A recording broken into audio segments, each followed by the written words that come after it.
supremacy battle between the Ministry of Education and the Teacher Service Commission played out openly, even as the Ministry of Education boycotted a stakeholders engagement meeting organized by the TSC. Although the Ministry of Education never sent a representative or even apologies for failing to turn up, the absence of Jogo House mandarins was a consequence of power wars between the TSC on one hand, the ministry on the other, after the TSC or Teacher Service Commission realized that most of the recommendations in the Presidential Working Party on education reforms in that report are likely to whittle down the TSC powers, whilst giving powers to the parent ministry, that's the Ministry of Education. When the Teacher Service Commission managed to bring together education stakeholders with a view to looking at and submitting their thoughts on the proposed TSC Amendment Bill 2024, it was expected that the Minister of Education, either through the Cabinet Secretary, the Principal Secretary, or any other senior officer from Jogo House would be present. Not even an apology from the ministry was forthcoming, telltale signs that all was not well between the two.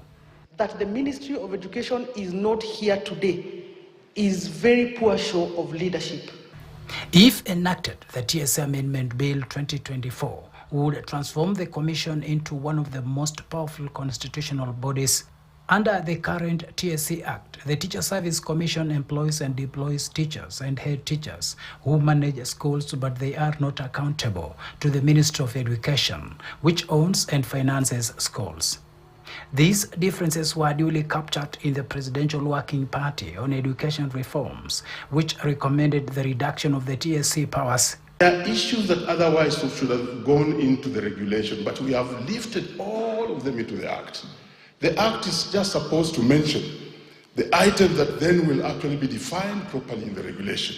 And therefore, as much as possible, let's strengthen the details in the regulation and not everything being put in the Act. We did actually forget one fact, that we were giving this commission more powers. We could have left out regulatory powers, but this one is contained in the Constitution.